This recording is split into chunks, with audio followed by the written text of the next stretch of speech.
Praise lord అండి, వందనాలు. బాగున్నారా? చాలా సంతోషం. ఈ విధంగా కలుసుకోవడానికి దేవుడు మరో చక్కటి అవకాశాన్ని ఇచ్చాడు. అందుని బట్టి దేవునికి మహిమ కలుగును గాక. ఈరోజు పరిశుద్ధ లేఖనాల నుంచి దేవుని వాక్యాన్ని చూద్దాం.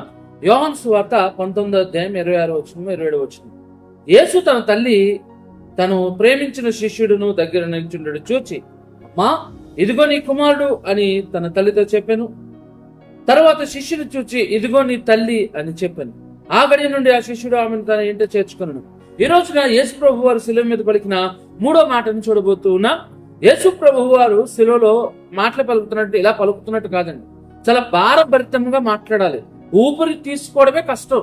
ఎందుకంటే ఆయన శిలువను వేసినప్పుడు ఆయన శరీరం అంతా గాయాల పాలైపోయింది, నీరు తాలి చాలా గంటలు అయిపోయింది, శరీరం అంతా నల్లగొట్టబడింది, రక్తసిక్కం అయిపోయింది.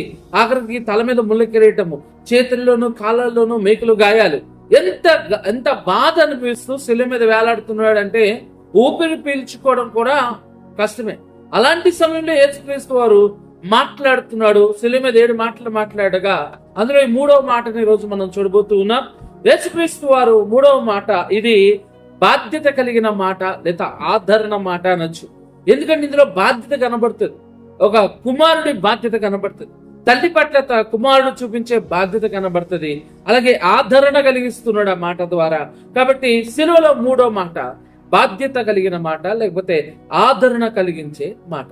ఇది ఎవరితో పలుకుతున్నాడు యేసయ్య అంటే, యేసుక్రీస్తు వారు మొదటి మాట తండ్రికి ప్రార్థన చేయాడు, రెండవ మాట శిలువ మీద ఉన్న దొంగతో మాట్లాడగా, మూడవ మాట యేసు ప్రభు తల్లితోనూ అలాగే యేసు ప్రేమించిన శిష్యుడైన యోహానుతోనూ యేసుక్రీస్తు వారు మాట్లాడుతూ ఉన్నారు. తన తల్లితో మాట్లాడాడు, అలాగే తన యొక్క ప్రియమైన శిష్యుడు యోహానుతో మాట్లాడాడు. అయితే ఇక్కడ ఇద్దరితో మాట్లాడినా ఒకే మాటలో ఇది వస్తూ ఉంది, ఇదిగో నీ తల్లి, ఇదిగో నీ కుమారుడు. ఆయన నోటితో పలికిన మాట ఏంటంటే, యేసు తల్లి వెనక చూసి అమ్మా ఇదిగో నీ కుమారుడు అన్నాడు. తన యొక్క శిష్యుని వైపు చూసి ఇదిగో నీ తల్లి అని చెప్పాడు. ఈ 2 మాటలు శిలువ మీద యేసు పలుకుతున్నప్పుడు ఇది బాధ్యత కలిగిన మాట, అలాగే ఆదరణ కలిగించే మాట అని చూసుకున్నాం. అయితే శిలువ దగ్గర చాలా మంది ఉన్నారు. అంటే శిలువ దగ్గర దాకా వచ్చి ఆయన మాటలు వినగలిగేంత దగ్గరికి చాలా మంది వచ్చారు, కానీ ఎవరు శిలువ మరణాన్ని ఆపలేకపోయారు. అయితే ఆ శిలువ దగ్గరికి వచ్చిన వారిలో ముఖ్యంగా 4 స్త్రీలు మనకు కనబడుతూ ఉంటారు. మరియ కనబడుతూ ఉంది, యేసు ప్రభు తల్లి అయిన మరియ ఉన్నది, అక్కడ క్లోఫా భార్య అయిన మరియ కూడా కనబడుతూ ఉంది, అలాగే 7 దయ్యములను పట్టు వదిలించబడిన మగ్ధలేని మరియ కూడా ఉన్నది, అలాగే సలోమి కూడా ఉన్నది. అక్కడ యేసు ప్రభు శిలువ దగ్గర 4 స్త్రీలు నిలబడ్డారు. ఆ 4 స్త్రీల్లో దాదాపు 3 పేర్లు మరియే. అయితే యేసు తల్లి అయిన మరియ కూడా యేసు ప్రభు శిలువ దగ్గర నిలబడినట్లు గమనిస్తాం. అయితే యేసు ప్రభు తల్లి కనబడ్డది మరియ. అలాగే యేసు ప్రేమించిన శిష్యుడు ఎవరు, యేసు చేత ప్రేమించబడిన శిష్యుడు ఎవరు అంటే అది కేవలము యోహాను మాత్రమే. అంటే అంత డైరెక్ట్ గా రాయలేదు, కానీ ఆయనే. ఎందుకంటే యేసు ప్రభు చేత ఎక్కువగా ప్రేమించబడ్డ శిష్యుడు బైబిల్ గ్రంథంలో యోహాను సువార్త బాగా చదువుకుంటూ వెళ్తుంటే ఆయనే కనబడుతూ ఉంటాడు. ఎందుకంటే పేతురు అయి ఉండాలి, కానీ పేతురు కూడా ఒకసారి ప్రశ్నిస్తాడు, అయ్యా యోహాను సువార్త 13వ అధ్యాయం 23-25 ఒకసారి చదువుకుంటూ వెళ్తాను. అందులో ఉన్నది, ఆయన శిష్యులు యేసు ప్రేమించిన ఒకడు యేసు రొమ్మును ఆనుకొని చుండను. యేసు పక్కన యేసు దగ్గరగా వచ్చి ఆనుకునే శిష్యుడు ఆయన కనుక ఎవరిని గురించి ఆయన చెప్పునది తమకు చెప్పమని సీమోను పేతురు అతనికి సైగ చేశాను. సీమోను పేతురు ఎవరికి సైగ చేశాడు అంటే, యేసు ఎవరైతే ప్రేమిస్తాడో, యేసు ఎక్కువైతే ఎవరినైతే ప్రేమిస్తాడో ఆయన సైగ చేసి చెప్పమంటున్నాడు. అంటే పేతురు అయితే కాదు, బేసిక్ గా గమనించగలిగితే పేతురు, యోహాను, యాకోబు ఎక్కువతోనే ఉన్నారు. యాకోబు అయితే కాదు, యోహాను. యేసు ప్రభు ప్రేమించిన శిష్యుడు యోహాను మాత్రమే. ఎందుకంటే యోహాను సువార్తలోనే ఎక్కువ సార్లు ఆ ప్రస్తావన రాయబడ్డది, యేసు ప్రేమించిన శిష్యుడు అగో వచ్చుచున్నాడు అని రాయించాడు, కానీ అది ఆయన పేరు కాబట్టి ఆయన రాసుకోవాల. లేదంటే అదిగో యేసు ప్రేమించిన మత్తయి వస్తున్నాడు, యేసు ప్రేమించిన యాకోబు అలా రాసేవాడు కదా. అలా ఎందుకు రాయలేదంటే తన గురించి తను రాసుకుంటే బాగోదు అని యోహాను సువార్తలో రాయబడలేదు. యేసు చేత ప్రేమించబడిన శిష్యుడు కేవలం యోహాను మాత్రమే. ఓకే, అయితే ఈ శిలువ మీద మూడో మాట ఆయన మాట్లాడుతున్నాడు ఎవరితో అంటే మరియతోను, యోహానుతోను, యేసుక్రీస్తు యోహానుతో మాట్లాడుతున్నాడు. అయితే ఈ మాట ఈ మరియకి బేసిక్ అక్కడ నుంచిన తల్లి వేదన గమనిస్తే అది ఎవ్వరు లెక్కలేనంత వేదన ఆమె తల్లికి పడుతుంది. తన కళ్ళ ముందు, ఏ తల్లి కళ్ళ ముందైనా చిన్న పిల్లడు పడిపోయి రక్తం కారిందనుకో, చిన్న గాయమే తల్లి వెలవలాడిపోతే కళ్ళలో నీళ్లు వచ్చేస్తాయి. పిల్లోడు కళ్ళలో నీళ్ళు వస్తాయి కానీ తల్లి కళ్ళలో నీళ్ళు వచ్చేస్తాయి. అది ప్రేమ.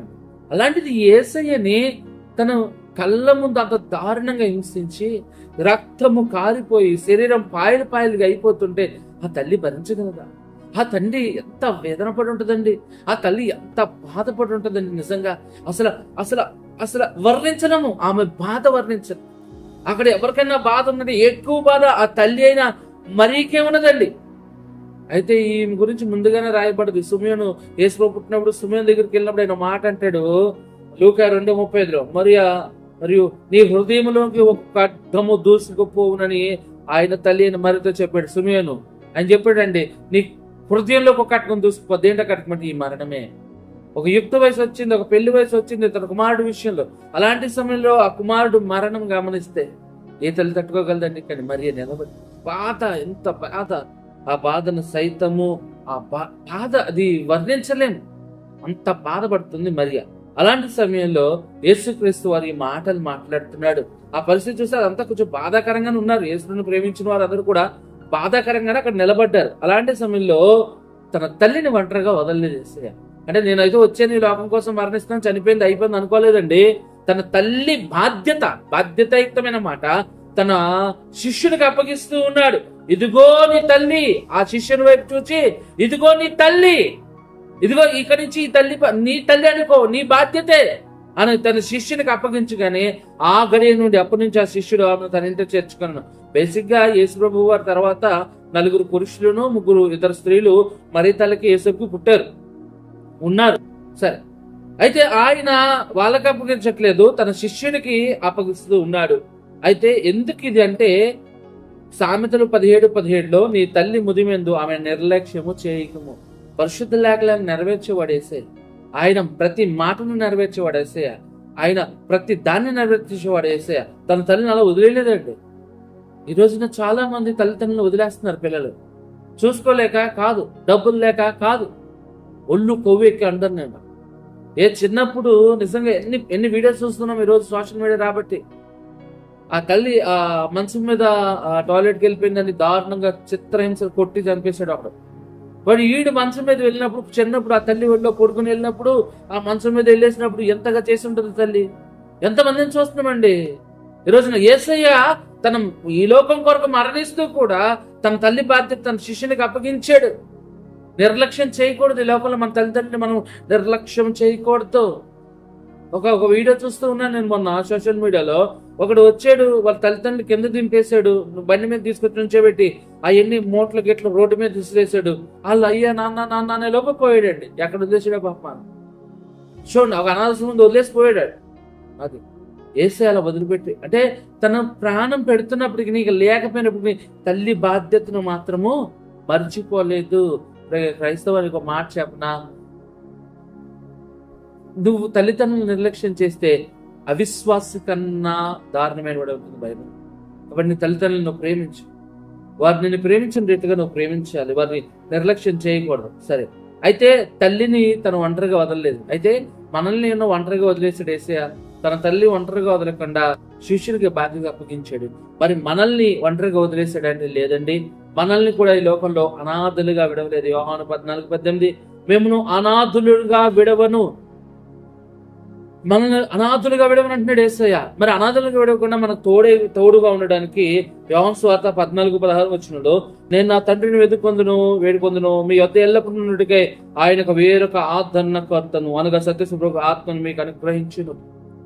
యేసు ప్రభు మరణించి వెళ్తూ ఈ లోకంలో మనల్ని కూడా అనాథులుగా వదిలేయకుండా తన తల్లి బాధ్యత ఎలాగైతే యోహాను శిష్యుడికి అప్పగించాడో మన బాధ్యత పరిశుద్ధాత్మకు అప్పగించాడు, ఆదరణకర్తగా అర్పించాడండి. మనల్ని కూడా ఒంటరి వాళ్ళని చేసేది ఈ లోకంలో.